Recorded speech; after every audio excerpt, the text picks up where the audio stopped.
Olá, bom dia, caros alunos do segundo ano. Tudo bem com vocês? Espero que sim, né? Então, bem, essa semana vocês estão aí na casa de vocês realizando, não é isso, as atividades avaliativas de todas as disciplinas, né? E não é diferente com a disciplina de geografia, tá? Uma prova grande, não é? Um pouco grande, mas com muitas imagens, né, para vocês analisarem. E eu acho que vocês vão se dar super bem, né? Porque vocês já conhecem muito do conteúdo sobre paisagens que a gente trabalhou em todo o primeiro bimestre, não é isso? Então, eu desejo a vocês uma ótima avaliação, tá? Não só na minha disciplina, mas como em todas as outras, tá bom? É para que vocês continuem com boas notas, né? Como alunos excelentes, tá bom? Então, essa semana, gente, devagarinho a gente já vai iniciar, tá bom? Os conteúdos do segundo bimestre. Hoje a gente já vai iniciar os conteúdos do segundo bimestre, tá? Tia, e quais são esses conteúdos, tá? Então, hoje a gente vai falar sobre paisagens na área do campo, tá bom? Vamos falar das relações campo-cidade e vamos falar sobre as paisagens rurais, tá? Então, quando a gente estudou paisagem, a gente viu a diferença, não é? Das paisagens urbanas para as paisagens rurais. Pois aqui nesse início de bimestre, né, do segundo bimestre, nós vamos aprofundar, vamos falar mais um pouco sobre as paisagens rurais, tá? Então, vamos iniciar nosso conteúdo? As paisagens rurais, gente, quando a gente estudou lá, qual é a diferença, tá? Vocês vão ter que agora lembrar qual é as principais diferenças entre as paisagens rurais, né? Porque ela é diferente da paisagem urbana. A paisagem rural, né? Uma paisagem mais verde, né? Com mais vegetação, com mais árvores, tá? A paisagem rural tem menos casas, né? Menos pessoas, tem menos movimentos de pessoas, né? Essa paisagem, ela serve muito para se plantar, para se colher, serve também para se criar animais, não é? Para praticar a agricultura, né? A pecuária. A agricultura, o que é? A plantação, né? De alimentos, né?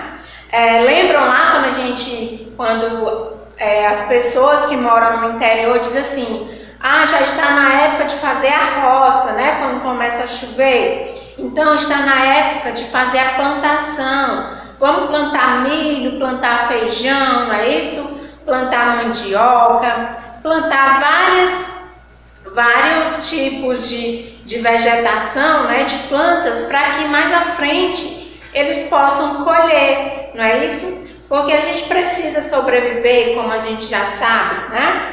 Então, lá no campo, tá? Zona rural ou campo, tá bom? Ele é mais propício, essa área é mais propícia para essas práticas, para essas atividades, tá? De plantar, de colher, tá bom? Na área rural ainda a gente tem rios, não é? Riachos, tá bom? Então, essas são as características iniciais, né, das paisagens rurais que a gente pode estar colocando aqui, tá? Mas essas paisagens rurais, né, elas também podem ser modificadas. Lembram da última revisão que eu falei que as paisagens elas nunca permanecem da mesma forma, né? E isso vale também para as paisagens rurais, tá bom? Ou paisagens do campo, né? Essas paisagens, gente, elas vão se modificando também, tá bom? Não é só a paisagem da cidade, né, que vai se transformando.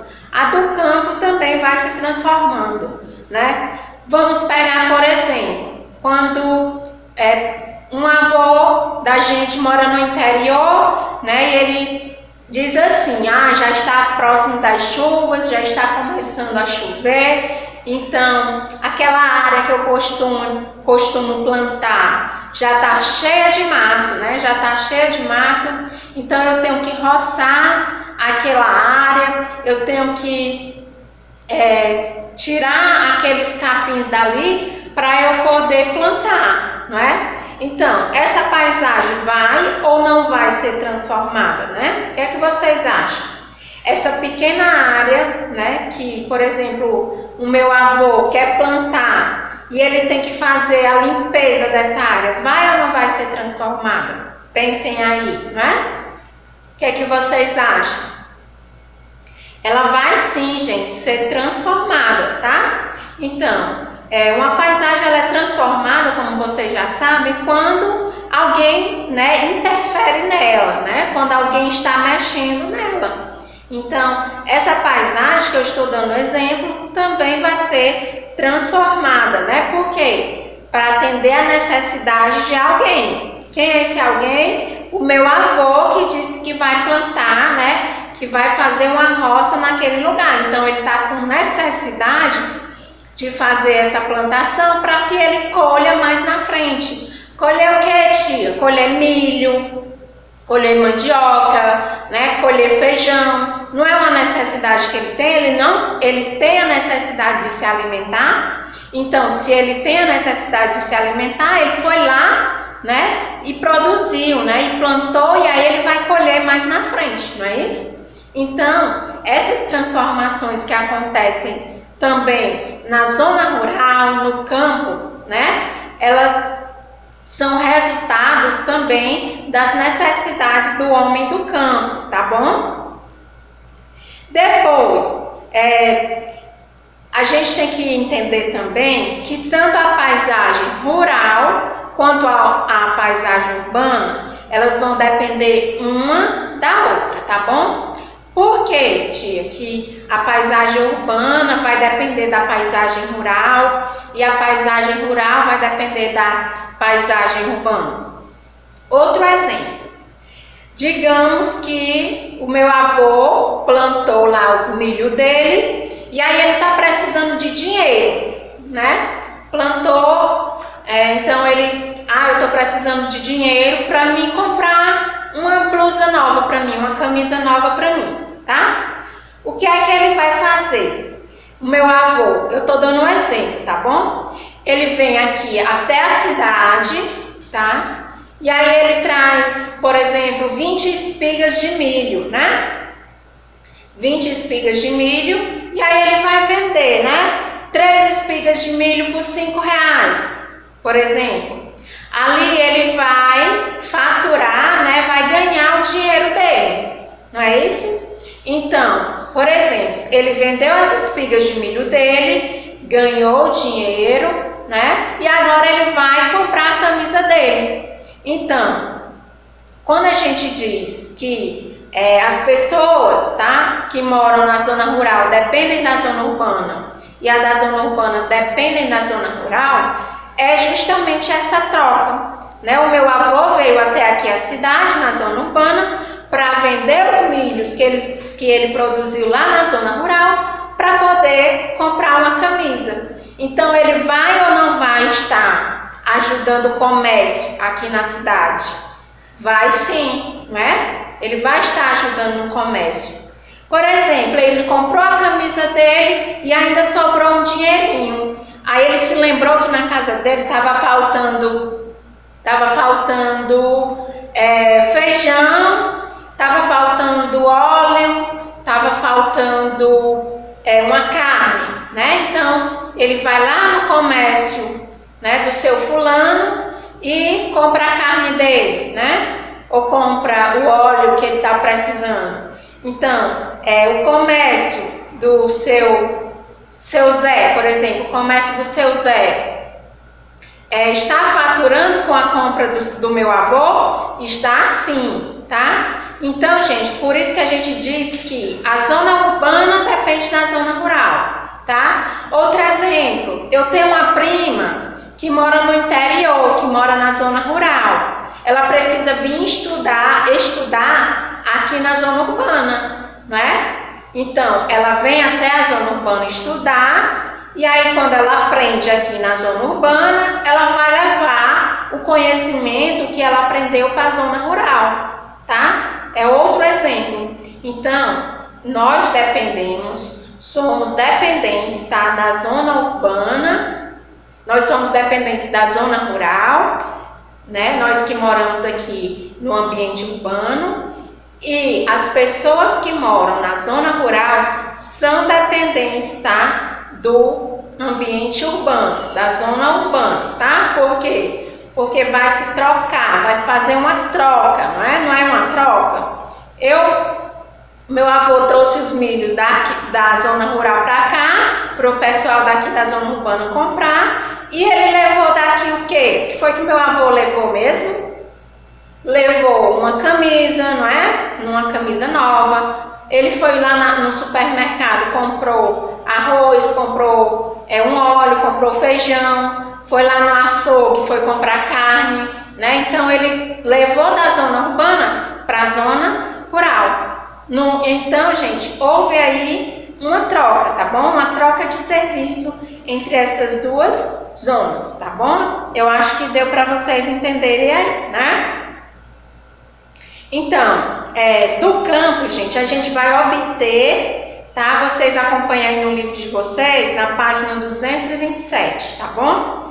Do campo, tá? Lá da zona rural, nós vamos obter as coisas necessárias para a nossa alimentação e os recursos que são utilizados para produzir os muitos objetos que consumimos, tá bom? Então, muita coisa vem lá da zona rural, por exemplo, o nosso alimento. Alguém plantou lá na zona rural e trouxe para vender aqui, tá bom? E na cidade, o que é produzido na cidade? Na cidade são produzidas máquinas utilizadas para aumentar a produção agropecuária e os recursos da extração de matéria-prima, tá? Então aqui na cidade, é um exemplo, tá? Aqui na cidade, aqui vai ter, por exemplo, a enxada para o meu avô fazer a roça, vai ter o trator para ele limpar, não é? Ele vai lá chegar na loja e aí ele quer comprar, eu quero comprar um trator que é para mim limpar meu terreno lá na zona rural, tá? Então, aonde é que ele vai encontrar esses equipamentos que ele vai precisar na zona rural? É lá na zona rural? Não, ele vem até a cidade, que aqui na cidade é mais desenvolvido, não foi isso que a gente aprendeu? Que a cidade é mais desenvolvida, que tem indústrias, né? Que tem fábricas. Então, ele vem até aqui a cidade para comprar essas coisas e levar para lá. Então, é novamente a questão da troca, tá bom? Trocas comerciais, vamos dizer assim, ok? Então, gente, nós somos interdependentes, tá? De um e de outro. O campo é dependente da cidade e a cidade é dependente do campo, tá? Elas dependem uma da outra, certo? Então, no livro de vocês também tem umas imagens, tá? E elas têm, cada uma dessas imagens vai mostrar, né, como é a paisagem rural, é uma paisagem mais verde. Tem imagens aí que vai mostrar a zona rural, né? Onde os campos todos são plantados, estão plantados, vai mostrar a zona rural com os tratores aí, né, fazendo a colheita dos alimentos, vai mostrar a zona rural mais verde, com menos população, tá? Então, olhem essas imagens aí do livro de vocês e vejam a diferença, tá, da zona rural para a zona urbana, né? Lembre-se, agora nós vamos estudar somente o ambiente da zona rural, tá? As características dessa zona, tá bom? Então, quando a gente compara, né, essas paisagens, o que é que a gente vai ver em comum, tá bom? Lá na página 228, a gente vai ver em comum nessas paisagens que há poucas construções, né? Que há o predomínio, ou seja, que há mais vegetação, tá bom? As casas quase não aparecem, né? As casas geralmente são mais afastadas umas das outras. A maioria dos caminhos, gente, na zona rural, será que é asfaltado na zona rural? Né? A gente já encontra, sim, por exemplo, caminhos da zona rural que são asfaltados, né? Mas, geralmente, na zona rural, os caminhos ainda são de terra, né? Abatido ali, não tem calçamento, não tem asfalto, né? Então, olha aí uma diferença, né? E há poucas concentrações de pessoas, né? Aqui na cidade a gente vê que é muita gente, né? Na zona rural não, zona rural é mais tranquilo, né? As pessoas moram mais afastadas, não sei se todos vocês já tiveram a oportunidade de visitar algum lugar da zona rural, tá? Chamado, que a gente chama de interior, né? Semana Santa a gente gosta de ir para o interior, a gente vai para o interior, vai passar a semana lá, né? Semana Santa por lá. Então, esse interior que a gente costuma falar é o que a gente chama de zona rural, tá? Que a gente chama de campo, tá bom? Então, essas são as principais diferenças, tá bom? Da zona rural para a zona urbana, tá? Eu espero que vocês tenham compreendido, tá bom? Esse conteúdo. Vejam aí o livro de vocês, deem uma lidazinha, tá? Na página 225. Talvez eu deixe um outro vídeo aqui para que vocês entendam melhor, certo? Sobre as paisagens rurais, tá bom? Então, gente, tenham um bom dia, tá? E continuem estudando, tá? E eu desejo que vocês tenham uma ótima avaliação, assim como eu falei no início desta aula. Beijo, tchau, estou com saudade de vocês.